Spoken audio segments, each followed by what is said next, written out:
जय हिंद। बिहार शिक्षा केंद्र में आप सभी का स्वागत है। आइए आज की क्लास में हम लोग वस्तुओं के समूह बनाना, क्लास 6 का साइंस चैप्टर वस्तुओं के समूह बनाना, इससे जो ऑब्जेक्टिव क्वेश्चन है वो हम लोग करेंगे। और यदि आप सभी हमारे चैनल पे नए हैं तो चैनल को सब्सक्राइब ज़रूर करें। ठीक है दोस्तों, तो आइए आज की क्लास की शुरुआत करते हैं। चलिए बताइएगा, निम्नलिखित में से कौन सा पदार्थ पारदर्शी है? निम्नलिखित में से कौन सा पदार्थ जो है पारदर्शी है? तो क्या हो जाएगा? लकड़ी, कांच, गत्ता, लोहा। सही आंसर क्या हो जाएगा? कांच। कांच जो है सही आंसर हो जाएगा। व्याख्या देख लेते हैं। पारदर्शी वे पदार्थ होते हैं जिनसे होकर प्रकाश जो आसानी से गुजर सकता है। यानी पारदर्शी पदार्थ किसे बोलते हैं? तो ये पदार्थ होते हैं जिनसे प्रकाश जो आसानी से गुजर सकता है, उसे बोलते हैं पारदर्शी पदार्थ।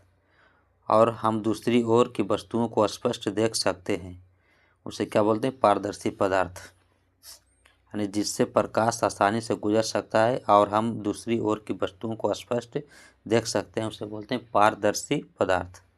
ठीक है दोस्तों, चलिए आगे बढ़ते हैं। अब बताइएगा, वे पदार्थ जिन्हें आसानी से दबाया या खरोंचा जा सकता है कहलाते हैं? कठोर पदार्थ, कोमल पदार्थ, पारभासी पदार्थ, अघुलनशील पदार्थ। सही आंसर क्या हो जाएगा? वे पदार्थ जिन्हें आसानी से दबा सकते हैं या खरोंचा जा सकता है, वे कौन से पदार्थ होंगे? तो कोमल पदार्थ। सही आंसर हो जाएगा ऑप्शन नंबर बी, कोमल पदार्थ। आइए व्याख्या देख लेते हैं। तो कोमल पदार्थ किसे बोलते हैं? तो कोमल पदार्थ जैसे रुई हो गया, स्पंज हो गया, को आसानी से संपीड़ित यानी कंप्रेस किया जा सकता है, जबकि कठोर पदार्थों को दबाना मुश्किल होता है। यानी जो कोमल पदार्थ हैं उसे आसानी से दबाया जा सकता है और कठोर पदार्थ को आसानी से दबाया नहीं जा सकता है। कोमल पदार्थ में जैसे रुई हो गया, स्पंज हो गया, कठोर पदार्थ में आ जाएगा लोहा, ये सब क्या आ जाएगा? कठोर पदार्थ में। ठीक है, आइए आगे बढ़ते हैं। चलिए बताइएगा क्वेश्चन नंबर 3, जल में विलेय पदार्थ का चयन कीजिए। यानी जल में विलेय कौन सा पदार्थ है? तो जल में विलेय कौन सा पदार्थ हो जाएगा? बालू, लकड़ी का बुरादा, चीनी, चाक पाउडर। क्या हो जाएगा? चीनी। चीनी जो क्या है? जल में विलेय है। विलेय मतलब घुलना, घुलनशील। तो चीनी जल में पूरी तरह से क्या लुप्त हो जाती है? जो पदार्थ जल में पूर्णतः घुल जाते हैं उसे क्या बोलते हैं? विलेय। विलेय पदार्थ यानी जो जल में पूर्णतः घुल जाते हैं पूर्ण रूप से, उसे क्या बोलते हैं? विलेय पदार्थ, विलेय कहते हैं। क्वेश्चन नंबर 4, धातुओं के ताजे कटे हुए पृष्ठों में एक विशेष चमक होती है, इसे क्या कहते हैं? यानी धातु को जब काटते हैं तो कटे हुए पृष्ठ पे यानी सतह पे एक चमक होती है, उसे क्या बोलते हैं? तो कठोरता, विलेयता, धुति, पारदर्शिता। तो क्या बोलते हैं? धुति। देखिए, लोहा, तांबा, एल्युमिनियम और सोना धातुओं के उदाहरण हैं। ये सब किसका उदाहरण है? धातु के उदाहरण है। लोहा, एल्युमिनियम, तांबा, सोना जो है ये सब धातु के उदाहरण हैं। धातुओं का मुख्य गुण उनकी प्राकृतिक चमक या धुति होती है। यानी इसका मुख्य गुण क्या है? एक प्राकृतिक चमक या धुति होती है। जब धातु को काटिए तो काटे गए स्थान पे वहाँ पे एक चमक आ जाता है, यानी धुति होती है। पारभासी, तो पारभासी पदार्थ किसे कहते हैं? जिनसे होकर वस्तुएं स्पष्ट दिखे, जिनसे होकर वस्तुएं बिल्कुल ना दिखे, जिनसे होकर वस्तुएं दिखे पर स्पष्ट नहीं, जो जल में भारी हो। कौन सा हो जाएगा पारभासी पदार्थ? तो ऑप्शन नंबर सी, यानी कि जिनसे होकर वस्तुएं तो दिखे पर स्पष्ट नहीं दिखे, उसे क्या बोलते हैं? पारभासी पदार्थ। देखिए, ऐसे पदार्थ जिनसे होकर प्रकाश जो है आंशिक रूप से गुजरता है, पारभासी कहलाते हैं। जैसे तेल लगा हुआ कागज, इससे प्रकाश क्या होता है? आंशिक रूप से गुजरता है, यानी दिखे लेकिन स्पष्ट रूप से ना दिखे, उसे क्या बोलते हैं? पारभासी। निम्नलिखित में से कौन सी वस्तु जल पर तैरती है? लोहे की कील, पत्थर का टुकड़ा, सूखी पत्तियाँ, कच्चे। क्या हो जाएगा? तो सूखी पत्तियाँ, सूखी पत्तियाँ राइट आंसर है। देखिए, हल्की वस्तुएं जिनका घनत्व जल से कम होता है वे सतह पर तैरती हैं। सूखी पत्तियाँ और लकड़ी का टुकड़ा इसके उदाहरण हैं। यानी जिनका घनत्व जल से कम होगा वो पदार्थ क्या होगा? जल पर तैरती है, तो ये सतह पर तैरती है। सूखी पत्तियाँ और लकड़ी का टुकड़ा इसका क्या है? उदाहरण है। दुकानदारों द्वारा बिस्कुट और मिठाइयों को कांच के जार में रखने का मुख्य कारण क्या है? दुकानदारों द्वारा बिस्कुट और मिठाइयों को कांच के जार में रखने का मुख्य कारण क्या है? ताकि ग्राहक उन्हें आसानी से देख सके, क्योंकि कांच क्या होता है? पारदर्शी होता है। कांच एक पारदर्शी पदार्थ है। पारदर्शिता के गुण के कारण ग्राहक वस्तुओं को बाहर से ही देख पाते हैं। सिरका, सिरका जल में किस प्रकार का व्यवहार करता है? सिरका जल में किस प्रकार का व्यवहार करता है? वह जल में अविलेय है, वह जल में भली भांति मिश्रित हो जाता है, वह जल के ऊपर तैरता है, वह जल के नीचे बैठ जाता है। क्या हो जाएगा सही आंसर? तो वह जल में जो है भली भांति मिश्रित हो जाता है, भली भांति मिश्रित हो जाता है सिरका जल में।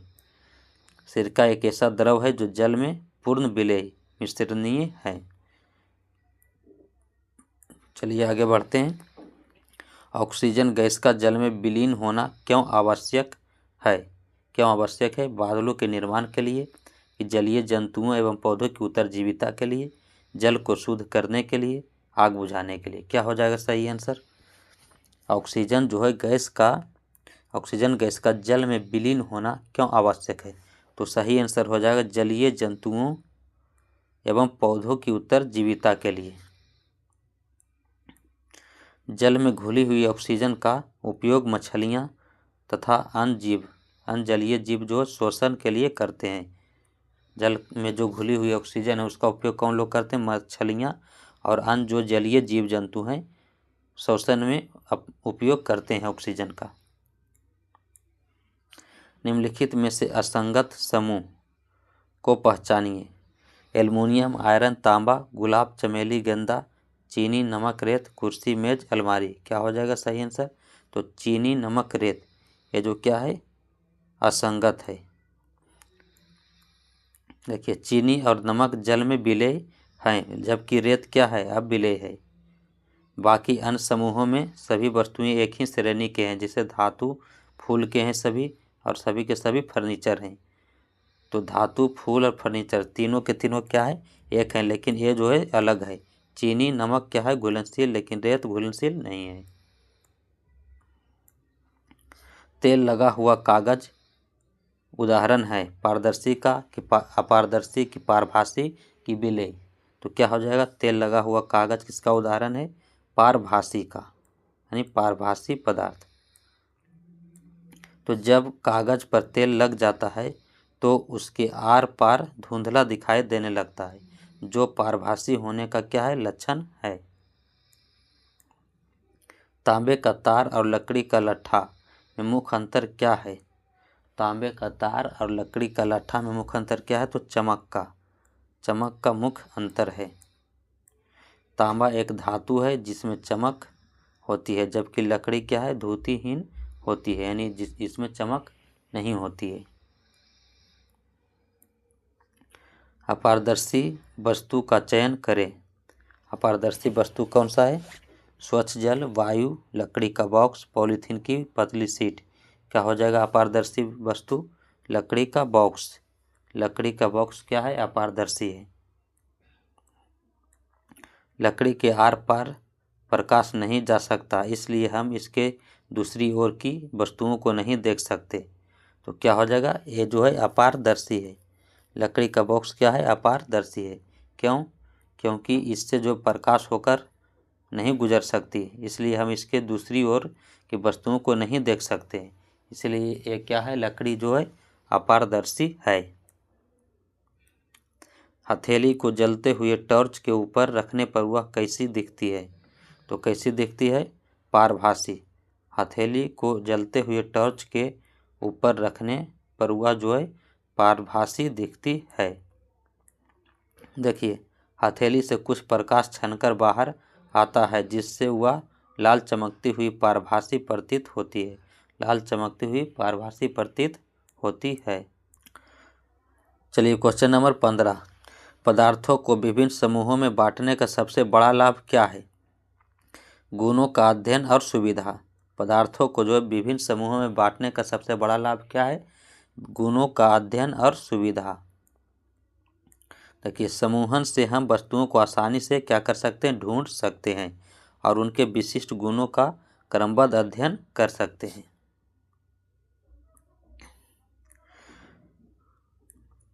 निम्नलिखित में से कौन सा पदार्थ चमकदार नहीं है? सोना, तांबा, लकड़ी, चांदी। कौन सा हो जाएगा? लकड़ी। लकड़ी जो क्या है? चमकदार नहीं है।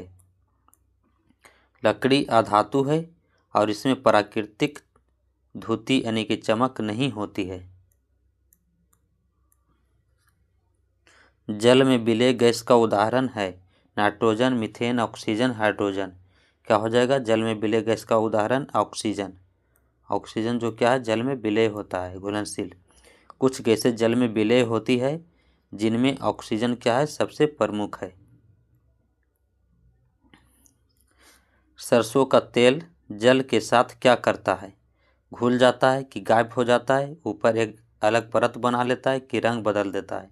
तो सरसों का तेल जो है जब जल में डालेंगे तो ऊपर एक अलग परत जो है बना लेता है। तेल क्या है? जल के ऊपर एक अलग परत बना लेता है। तेल जल में क्या है? अघुलनशील है या अमिश्रणीय है होता है और हल्का होने के कारण ऊपर तैरता रहता है।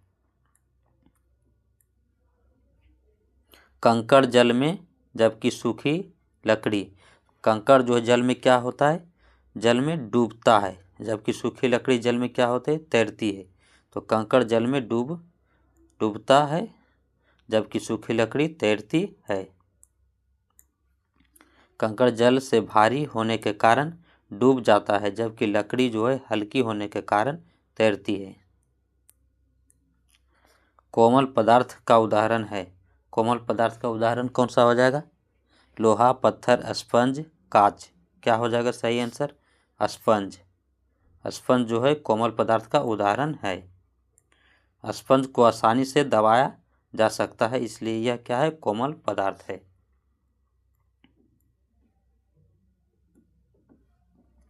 धूतिमान पदार्थ प्रायः क्या होते हैं? लकड़ी, धातुएं, प्लास्टिक, मिट्टी। तो धूतिमान पदार्थ प्रायः क्या होते हैं? तो धातुएं। सही आंसर हो जाएगा धातुएं। धातुएं जो होती है धूतिमान पदार्थ होती है। धातुओं की पहचान उनके चमकदार होने के गुण से की जाती है। धूतिमान यानी कि चमक। इनमें से कौन सी वस्तु गोल आकृति की है? मेज, ग्लोब, पुस्तक, अलमारी। क्या हो जाएगा सही आंसर? ग्लोब। ग्लोब जो क्या है?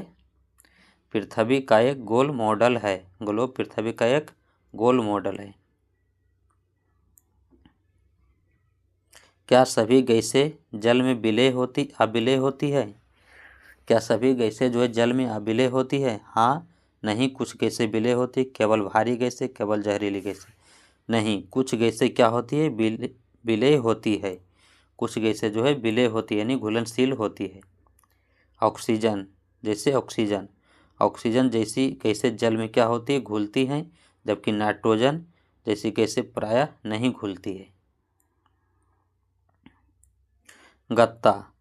गत्ता किस श्रेणी में आता है? पारदर्शी, पारभासी, अपारदर्शी की विलेय। गत्ता जो है क्या हो जाएगा? अपारदर्शी श्रेणी में आएगा। गत्ते के आर पर जो है बिल्कुल नहीं देखा जा सकता, इसलिए क्या है? अपारदर्शी है। वस्तुओं के समूहन का आधार क्या है? वस्तुओं के समूहन का आधार क्या? केवल रंग, केवल आकार, गुणों में समानताएं एवं विभिन्नताएं, केवल मूल। तो सही आंसर क्या हो जाएगा? गुणों में समानताएं एवं विभिन्नताएं। वस्तुओं को उनके गुणों जैसे पारदर्शिता, विलेयता, कठोरता के आधार पर समूहों में रखा जाता है। यानी गुणों के आधार पर, समानता के आधार पर रखा जाता है या विभिन्नता के आधार पर। निम्नलिखित में से कौन सा जो है विलेय नहीं है? नमक, चीनी, चाक पाउडर, कॉपर सल्फेट। तो सही आंसर हो जाएगा चाक पाउडर। चाक पाउडर जो है क्या है? विलेय नहीं है।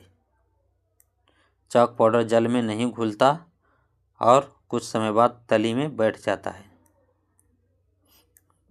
लोहे की कील और तांबे का तार दोनों में क्या समानता है?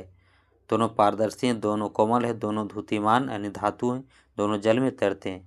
तो लोहे की कील और तांबे क्या है? दोनों के दोनों धुतिमान हैं, यानी लोहा और तांबा दोनों धातुएं हैं और दोनों में क्या होती है? चमक होती है। प्लास्टिक से बनी वस्तु नहीं है? बाल्टी, लंच बॉक्स, सिक्का, खिलौना। तो सिक्का जो है प्लास्टिक से बनी वस्तु नहीं है। सिक्के आमतौर पर धातुओं जैसे तांबा, निकेल के से जो है बने होते हैं। और 2 क्वेश्चन जो आप सभी के लिए छोड़ रहे हैं, आप सभी जो है कमेंट बॉक्स में इसका उत्तर जरूर बताइएगा। ठीक है दोस्तों, शुद्ध जल कैसा पदार्थ है? शुद्ध जल कैसा पदार्थ है? पारभासी, अपारदर्शी, पारदर्शी, कठोर। इसका आंसर जो है कमेंट बॉक्स में जरूर बताइएगा। और क्वेश्चन नंबर 30, नारियल का तेल सर्दियों में जम जाता है, यह किस गुण को दर्शाता है? पारदर्शिता की अवस्था परिवर्तन, विलेयता की कठोरता। ये 2 क्वेश्चन का आंसर जो है कमेंट बॉक्स में आप सभी जरूर बताइएगा। ठीक है दोस्तों, यदि आप सभी को वीडियो अच्छा लगा है, क्लास अच्छा लगा है तो लाइक शेयर ज़रूर करें और कमेंट बॉक्स में अपना फीडबैक ज़रूर दें। ठीक है, अपना ख्याल रखें। धन्यवाद।